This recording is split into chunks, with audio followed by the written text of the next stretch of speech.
ಸ್ನೇಹಿತರೆ, ನಾಳೆ ಶಕ್ತಿಯುತವಾದಂಥ ಭೀಮನ ಅಮಾವಾಸ್ಯೆ ಇದೆ.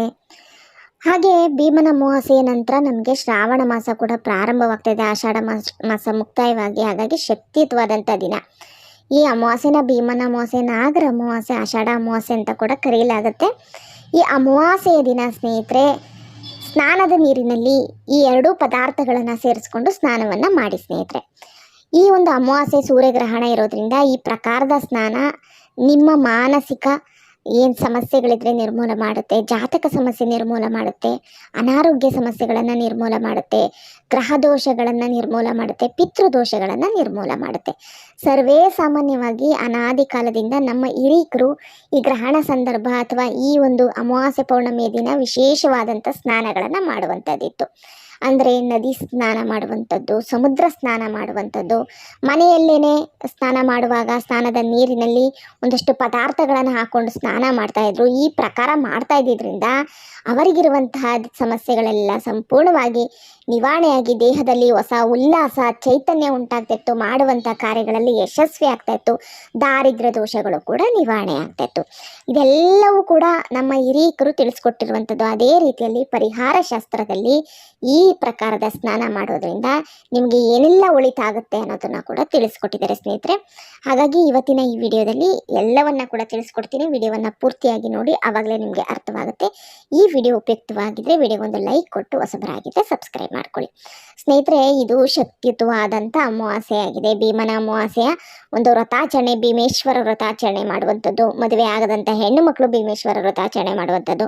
ಮದುವೆ ಆಗಿರುವಂಥ ಹೆಣ್ಣು ಮಕ್ಕಳು ಕೂಡ ಗಂಡನ ಪಾದ ಪೂಜೆಯನ್ನು ಮಾಡುವಂಥದ್ದು. ಭೀಮೇಶ್ವರ ವ್ರತವನ್ನು ಆಚರಣೆ ಮಾಡಿ ಗಂಡನ ಪಾದ ಪೂಜೆ ಮಾಡಿ ಗಂಡನಿಗೆ ಆಯಸ್ಸು, ಆರೋಗ್ಯ, ಅಭಿವೃದ್ಧಿ ಕೊಡು ದೇವರೇ ಅಂತ ಹೇಳ್ಬಿಟ್ಟು ಭೀಮೇಶ್ವರನಲ್ಲಿ ಪ್ರಾರ್ಥನೆ ಇಡುವಂಥದ್ದೇ ಈ ಭೀಮೇಶ್ವರ ವ್ರತ ಸ್ನೇಹಿತರೆ. ಹಾಗೆ ಇನ್ನು ನವವಧುವರರು ಬೇರ್ಪಡುವಂತಹ ಒಂದು ಇದಾಗಿರುತ್ತೆ. ಈ ಆಷಾಢ ಮಾಸದಲ್ಲಿ ದೂರ ಆಗಿರ್ತಾರೆ. ಈ ಭೀಮೇಶ್ವರ ವ್ರತಾಚರಣೆ ಮಾಡಿ ಅನಂತರವಾಗಿ ಮದುವೆ ಆದಂತಹ ನವವಧು ಗಂಡನ ಮನೆಗೆ ಹೋಗುವಂಥ ಆಚರಣೆ ಸ್ನೇಹಿತರೆ. ಈ ಒಂದು ಆಚರಣೆಗೆ ಇಂತಹ ವಿಶೇಷತೆ ಇದೆ. ಅದೇ ರೀತಿಯಲ್ಲಿ ಮದುವೆ ಆಗದ ಹೆಣ್ಣು ಮಕ್ಕಳು ಕೂಡ ಭೀಮೇಶ್ವರ ವ್ರತಾಚರಣೆ ಮಾಡೋದ್ರಿಂದ ಶೀಘ್ರ ಕಲ್ಯಾಣ ಭಾಗ್ಯ ಪ್ರಾಪ್ತಿಯಾಗುತ್ತೆ ಅಂತಲೇ ಹೇಳಲಾಗುತ್ತೆ. ಹಾಗೆ ಈ ದಿನ ನಾನು ತಿಳಿಸ್ಕೊಡುವಂಥ ಸ್ನೇಹಿತರೆ ಒಂದಷ್ಟು ಪ್ರಕಾರದ ನಿಯಮಗಳನ್ನು ನೀವು ಮಾಡಿಕೊಳ್ಬೇಕಾಗತ್ತೆ. ಒಂದಷ್ಟು ಪ್ರಕಾರದ ನಿಯಮಗಳು ಅಂತಂದರೆ, ಈ ದಿನ ನೀವು ಸ್ನಾನ ಮಾಡುವ ನೀರಿನಲ್ಲಿ ಈ ವಸ್ತುಗಳನ್ನು ಸೇರಿಸಿ ಸ್ನಾನ ಮಾಡುವಂಥದ್ದು, ಮಡಿ ವಸ್ತ್ರವನ್ನು ಧರಿಸುವಂಥದ್ದು, ಮನೆ ಅಂಗಳವನ್ನೆಲ್ಲ ಶುಭ್ರಗೊಳಿಸಿ ರಂಗೋಲಿಯನ್ನು ಇಟ್ಟು ಮನೆಯನ್ನು ಸ್ನಾನ ಮಾಡಿ ನೆಲವನ್ನು ಒರೆಸುವಂಥ ಸಂದರ್ಭದಲ್ಲಿ ನೆಲಕ್ಕೆ ಸ್ವಲ್ಪ ಕಲ್ಲುಪ್ಪು ಅರಿಶಿಣವನ್ನು ಹಾಕಿ ನೆಲವನ್ನು ಒರೆಸ್ಕೊಳ್ಳುವಂಥದ್ದು. ಅನಂತರವಾಗಿ ಇಲ್ಲಾಂದರೆ ನೆಲ ಒರೆಸಿ ಆದಮೇಲೆ ಸ್ವಲ್ಪ ಅರಿಶಿಣ ನೀರನ್ನು ಪ್ರೋಕ್ಷಣೆ ಮಾಡುವಂಥದ್ದು. ಈ ರೀತಿ ಎಲ್ಲ ಒಂದಷ್ಟು ನಿಯಮಗಳನ್ನು ಅನುಸರಿಸುವಂಥದ್ದು. ಹಾಗೆ ಮನೆಯಲ್ಲಿ ಉಗುರುಗಳನ್ನು ಕಟ್ ಮಾಡದೇ ಇರುವಂಥದ್ದು. ಮನೆಯಲ್ಲಿ ಅಂತಲ್ಲ, ಇದನ್ನು ಉಗುರು ಕಟ್ ಮಾಡದೇ ಇರುವುದು ಒಳ್ಳೆಯದು. ಕೂದಲುಗಳನ್ನು ಕಟ್ ಮಾಡದೇ ಇರುವುದು, ಶೇವಿಂಗ್ ಮಾಡದೇ ಇರುವುದು, ದೂರ ಪ್ರಯಾಣ ಮಾಡದೇ ಇರುವಂಥದ್ದು. ಹಾಗೆ ಒಂದಷ್ಟು ಪ್ರತ್ಯೇಕವಾಗಿ ಒಂದಷ್ಟು ವಸ್ತುಗಳನ್ನು ತರಬಾರ್ದು ಈ ದಿನ ಮನೆಗೆ. ಒಂದಷ್ಟು ತರಕಾರಿಗಳನ್ನು ಸೇವನೆ ಮಾಡಬಾರ್ದು, ಕಬ್ಬಿಣದ ವಸ್ತುಗಳನ್ನು ತರಬಾರ್ದು, ಎಳ್ಳನ್ನು ತರಬಾರ್ದು, ಆಮೇಲೆ ಎಣ್ಣೆಯನ್ನು ತರಬಾರ್ದು, ಹುಣಸೆಹಣ್ಣನ್ನು ತರಬಾರ್ದು. ಈ ರೀತಿ ವಸ್ತುಗಳನ್ನೆಲ್ಲ ಮನೆಗೆ ತರದೇ ಇದ್ರೆ ಒಳಿತು. ದೂರ ಪ್ರಯಾಣಗಳನ್ನು ಮಾಡಬಾರ್ದು. 4 ರಸ್ತೆ ಇರುವಂಥ ಜಾಗದಲ್ಲಿ ಹೆಚ್ಚೊತ್ತು ನಿಲ್ಲಬಾರ್ದು. ಈ ರೀತಿ ಒಂದಷ್ಟು ನಿಯಮಗಳನ್ನು ಅನುಸರಿಸಲೇಬೇಕಾಗುತ್ತೆ. ಹಾಗೆ ಇದನ್ನು ತುಳಸಿಯನ್ನು ಮುಟ್ಟಬಾರ್ದು, ತುಳಸಿಯನ್ನು ಕೊಯ್ಯಬಾರ್ದು ಅಂತಲೇ ಹೇಳ್ತಾರೆ. ಹಾಗೆ ಇನ್ನೂ ಒಳ್ಳೆಯದಾಗಬೇಕು, ಮನೆಗೆ ಎಲ್ಲ ನಡೀಬೇಕು ಅಂತ ಅಂದರೆ ಬಾಗಿಲಿಗೆ ಒಂದಷ್ಟು ವಸ್ತುವನ್ನು ಕಟ್ಟೋದು. ಒಂದು ಹಾಲುವೆರ ಕಟ್ಟುವಂಥದ್ದಾಗಿರ್ಬೋದು, ಕಲ್ಲುಪ್ಪನ್ನು ಕಟ್ಟುವಂಥದ್ದಾಗಿರ್ಬೋದು, ಕುಂಬಳಕಾಯಿಯನ್ನು ಕಟ್ಟುವಂಥದ್ದು. ಇವೆಲ್ಲವನ್ನು ಅನುಸರಿಸೋದ್ರಿಂದ ಮನೆಗೆ ಒಳಿತನ್ನು ತಂದುಕೊಳ್ಬೋದು. ಮನೆಗೆ ಬಂದಿರುವ ದೋಷಗಳಿಂದ ನಾವು ಹೊರಬರ್ಬೋದು. ನಮಗೆ ಬಂದಿರೋ ಗ್ರಹ ದೋಷಗಳು, ಪಿತೃದೋಷಗಳು, ಕರ್ಮ ಫಲಗಳು ಎಲ್ಲವನ್ನು ನಿವಾರಣೆ ಮಾಡ್ಕೊಳ್ಬೋದು ಅಂತಲೇ ಹೇಳಲಾಗುತ್ತೆ ಸ್ನೇಹಿತರೆ. ಹಾಗಾಗಿ ಸಣ್ಣ ಪುಟ್ಟ ನಿಯಮಗಳನ್ನು ಎಚ್ಚರಿಕೆಯಿಂದ ಮಾಡ್ಕೊಳ್ಬೇಕು.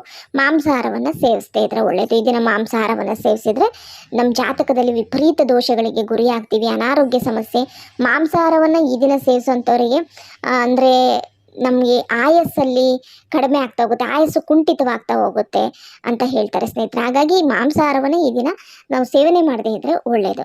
ಇನ್ನು ಸ್ನಾನದ ವಿಚಾರಕ್ಕೆ ಬಂದರೆ, ಮನೆಯೆಲ್ಲ ಶುಭ್ರಗೊಳಿಸ್ಕೊಂಡು, ಅಂಗಳವೆಲ್ಲ ಶುಭ್ರಗೊಳಿಸ್ಕೊಂಡು ಅರಿಶಿನ ಕುಂಕುಮ ರಂಗೋಲಿಯನ್ನು ಇಡಿ. ಯಾಕಂದರೆ ಅಮಾವಾಸ್ಯೆ ಪೌರ್ಣಮಿ ಮಹಾಲಕ್ಷ್ಮಿಗೆ ಪ್ರೀತಿಕರವಾದಂಥದ್ದು. ಲಕ್ಷ್ಮಿ ಅನುಗ್ರಹವಾಗುತ್ತೆ. ಲಕ್ಷ್ಮಿ ಸಂಚಾರದಲ್ಲಿರ್ತಾಳೆ. ಈ ಸಂದರ್ಭದಲ್ಲಿ ನಿಮ್ಮ ಮನೆಗೆ ಬಂದು ನಿಮ್ಮ ಮನೆಯಲ್ಲಿ ನೆಲೆಯೂರಬೇಕು ಅಂದರೆ ಮನೆಯನ್ನು ಶುಭ್ರವಾಗಿ, ಅಂಗಳವನ್ನು ಶುಭ್ರವಾಗಿ ಇಟ್ಕೊಳ್ಬೇಕಾಗುತ್ತೆ. ಒಂದಷ್ಟು ಜನರು ಅಮಾವಾಸ್ಯೆ ದಿನ ಇವೆಲ್ಲವನ್ನ ಪರಿಪಾಠಗಳನ್ನು ಮಾಡೋದೇ ಇಲ್ಲ. ಯಾಕಂದರೆ ಅಮಾವಾಸ್ಯೆ ದಿನ ಹಾಗೆ ಬಾಗಿಲನ್ನು ಬಿಟ್ಬಿಡೋದು ಇದೆಲ್ಲ ಮಾಡ್ತಾರೆ. ಆದರೆ ಆ ರೀತಿಯಾದ ಆಚರಣೆಗಳನ್ನು ಮಾಡೋದಕ್ಕಿಂತ ಈ ಪ್ರಕಾರದಲ್ಲಿ ಮಾಡಿದರೆ ಮನೆಗೆ ಒಳಿತಾಗುತ್ತೆ ಅಂತ ನಮಗೆ ಪರಿಹಾರ ಶಾಸ್ತ್ರದಲ್ಲಿ ತಿಳಿಸ್ಕೊಟ್ಟಿದ್ದಾರೆ. ಹಾಗೆ ಸ್ನೇಹಿತರೆ, ಇದೆಲ್ಲ ಕಾರ್ಯಗಳನ್ನು ಮಾಡ್ಕೊಂಡ ನಂತರ ಸ್ನಾನ ಮಾಡುವಂಥ ನೀರು. ಈ ದಿನ ಸ್ನೇಹಿತರೆ ಸೂರ್ಯೋದಯಕ್ಕೆ ಮುನ್ನ ಸ್ನಾನ ಮಾಡಿದರೆ ಬಹಳ ಒಳ್ಳೆಯದು ಸ್ನೇಹಿತರೆ. ಸೂರ್ಯೋದಯಕ್ಕೆ ಸ್ನಾನ ಮಾಡಿದರೆ ತುಂಬಾ ಒಳ್ಳೆಯದಾಗುತ್ತೆ, ಅದೃಷ್ಟ ಕೂಡಿ ಬರುತ್ತೆ, ಜಾತಕದಲ್ಲಿ ಸರ್ವ ದೋಷಗಳು ನಿವಾರಣೆ ಆಗುತ್ತೆ, ಎಲ್ಲ ಒಳಿತಾಗುತ್ತೆ ಸ್ನೇಹಿತರೆ. ಮಾನಸಿಕ ಆರೋಗ್ಯ ಸ್ಥಿತಿ ಚೆನ್ನಾಗಿ ಆಗುತ್ತೆ, ಮಾನಸಿಕ ನೆಮ್ಮದಿ, ಕುಟುಂಬದಲ್ಲಿ ನೆಮ್ಮದಿ, ಶಾಂತಿ ಎಲ್ಲವೂ ನೆಲೆಯೂರುತ್ತೆ. ಸ್ನಾನ ಮಾಡುವಂಥ ನೀರಿನಲ್ಲಿ ಸ್ನೇಹಿತರೆ ನೀವು ಬಳಸ್ಕೊಬೇಕಾಗಿರುವಂಥದ್ದು ಸ್ನೇಹಿತರೆ, ಈ ದಿನ ಸ್ನಾನದ ನೀರಿನಲ್ಲಿ ಮುಖ್ಯವಾಗಿ 1 ಸ್ಪೂನಷ್ಟು ಕಲ್ಲುಪ್ಪು, ಸ್ವಲ್ಪ ಅರಿಶಿನವನ್ನು ಹಾಕ್ಕೊಳ್ಬೇಕಾಗತ್ತೆ. ಇಲ್ಲ ಬೇವಿನ ಸೊಪ್ಪನ್ನು ಹಾಕ್ಕೊಂಡು ಸ್ನಾನವನ್ನು ಮಾಡಿದರೆ ಎಲ್ಲ ಚರ್ಮ ಸಂಬಂಧಿತ ರೋಗಗಳಾಗಿರ್ಬೋದು, ಜಾತಕ ಸಂಬಂಧಿತ ಸಮಸ್ಯೆಗಳಾಗಿರ್ಬೋದು, ಗ್ರಹ ಸಂಬಂಧಿತ ಸಮಸ್ಯೆಗಳು, ಪಿತೃ ಸಂಬಂಧಿತ ಸಮಸ್ಯೆಗಳೆಲ್ಲವೂ ಕೂಡ ದೂರವಾಗುತ್ತೆ ಅಂತಲೇ ಹೇಳಲಾಗುತ್ತೆ ಸ್ನೇಹಿತರೆ. ಹಾಗೆ ಈ ದಿನ ಸ್ನೇಹಿತರೆ ನೀವು ಸೂರ್ಯ ಉದಯದ ಮುನ್ನ ನೀವು ಸ್ನಾನ ಮಾಡಿದರೆ ಒಳ್ಳೆಯದು, ಅಥವಾ ಆಮೇಲೆ ಮಾಡಬೇಕಾದ್ರೂ ಈ ಪ್ರಕಾರದಲ್ಲಿ ಮಾಡ್ಕೊಳ್ಬೋದು. ಹಾಗೆ ಸೂರ್ಯಾಸ್ತದ ನಂತರ ಕೂಡ ಈ ದಿನ ಸ್ನಾನ ಮಾಡಿದರೆ ಒಳ್ಳೆಯದು. ಆದರೆ ಸ್ನಾನದ ನೀರಿನಲ್ಲಿ ಸ್ವಲ್ಪ ಹಾಲನ್ನು ಸೇರಿಸ್ಕೊಂಡು ಸ್ನಾನ ಮಾಡಿದರೆ ಎಲ್ಲವೂ ಕೂಡ ಶುಭವಾಗುತ್ತೆ, ಲಕ್ಷ್ಮಿ ಅನುಗ್ರಹವಾಗುತ್ತೆ, ನೆಮ್ಮದಿಯುತವಾದಂಥ ಜೀವನ ಆಗುತ್ತೆ. ಸಾಲ ಬಾಧೆಗಳಿಂದ ನರಳ್ತಾ ಇರೋರು, ಮಾನಸಿಕ ಖಿನ್ನತೆಗಳಿಂದ ನರಳ್ತಾ ಇರೋವಂಥವ್ರು ಈ ಪ್ರಕಾರದ ಸ್ನಾನವನ್ನು ಮಾಡಿದರೆ ಲಕ್ಷ್ಮಿ ಅನುಗ್ರಹದಿಂದ ಕಷ್ಟಗಳನ್ನು ದೂರ ಮಾಡ್ಕೊಳ್ಬೋದು ಅಂತ ನಮಗೆ ಪರಿಹಾರ ಶಾಸ್ತ್ರದಲ್ಲಿ ತಿಳಿಸ್ಕೊಡ್ತಾರೆ ಸ್ನೇಹಿತರೆ. ಈ ಪ್ರಕಾರದಲ್ಲಿ ಈ ದಿನ ಸ್ನಾನವನ್ನು ಮಾಡ್ಕೊಳ್ಳಿ. ಯಾಕಂದರೆ ಸ್ನಾನ ದೇಹದ ಆರೋಗ್ಯವನ್ನು ಕಾಪಾಡೋದ್ರ ಜೊತೆಗೆ ಮಾನಸಿಕ ನೆಮ್ಮದಿಯನ್ನು ತಂದುಕೊಡುತ್ತೆ, ದೇಹವನ್ನು ಶುಚಿಯಾಗಿಡುತ್ತೆ, ಮನಸ್ಸನ್ನು ಕೂಡ ಶುಚಿಯಾಗಿಡುತ್ತೆ.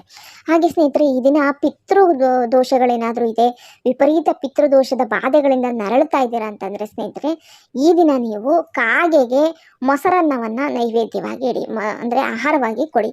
ಕಾಗೆಗೆ ಈ ದಿನ ಮೊಸರನ್ನವನ್ನು ಆಹಾರವಾಗಿ ಕೊಟ್ರಿ ಅಂದರೆ ಪಿತೃ ಸಂಬಂಧಿತ ದೋಷಗಳಿಂದ ಕಷ್ಟಗಳು ಅನುಭವಿಸ್ತಾ ಇದ್ದೀರಾ, ಎಷ್ಟು ದುಡಿದ್ರೂ ಕೂಡ ಕೈಯಲ್ಲಿ ನಿಲ್ತಿಲ್ಲ, ಮನೆಯಲ್ಲಿ ಉದ್ಧಾರ ಇಲ್ಲ, ಏಳಿಗೆ ಇಲ್ಲ, ಕುಟುಂಬದಲ್ಲಿ ಸಂತಾನ ಭಾಗ್ಯ ಇಲ್ಲ, ಈ ಥರದ ಸಮಸ್ಯೆಗಳನ್ನು ಅನುಭವಿಸ್ತಾ ಇದ್ದೀರಾ ಅಂದರೆ ಈ ದಿನ ನೀವು ಕಾಗೆಗೆ ನೀವು ಈ ಒಂದು ಮೊಸರನ್ನವನ್ನು ನೀವು ಇಡೋದ್ರಿಂದ, ಆಹಾರವಾಗಿ ಕೊಡೋದ್ರಿಂದ ಒಳ್ಳೆಯದಾಗುತ್ತೆ. ಹಾಗೆ ಸ್ನೇಹಿತರೆ, ಈ ದಿನ ಕಪ್ಪು ನಾಯಿಗೆ ರೊಟ್ಟಿಯನ್ನು ಕೊಡೋದು, ಬ್ರೆಡ್ಡನ್ನು ಕೊಡೋದು, ಈ ರೀತಿ ರೊಟ್ಟಿ ಮತ್ತು ಬ್ರೆಡ್ಡನ್ನು ಕೊಟ್ರಿ ಅಂದ್ರೂ ಕೂಡ ಪಿತೃದೋಷಗಳು ಏನಿರುತ್ತೆ, ಪಿತೃ ಕರ್ಮಗಳಿಂದ ಪಿತೃ ಕಾರ್ಯವನ್ನು ಸರಿಯಾಗಿ ಮಾಡದೆ ಪಿತೃ ದೋಷಗಳಿಗೆ ಗುರಿಯಾಗಿ ನೀವು ಸಮಸ್ಯೆಗಳನ್ನು ಅನುಭವಿಸ್ತಿದ್ರೆ, ಏಳಿಗೆ ಇಲ್ಲ, ಜೀವನದಲ್ಲಿ ಯಾವುದೇ ರೀತಿ ವೃತ್ತಿಯಲ್ಲಿ ಏಳಿಗೆ ಇಲ್ಲ, ವ್ಯಾಪಾರಗಳಲ್ಲಿ ಏಳಿಗೆ ಇಲ್ಲ, ಕಷ್ಟಗಳಾಗ್ತಾಯಿದೆ ಅನ್ನೋಂಥವರಿಗೆ ಪಿತೃದೋಷಗಳ ಸಮಸ್ಯೆ ಆಗಿರುತ್ತೆ, ಅಂತಹ ದೋಷಗಳು ನಿರ್ಮೂಲವಾಗುತ್ತೆ ಸ್ನೇಹಿತರೆ.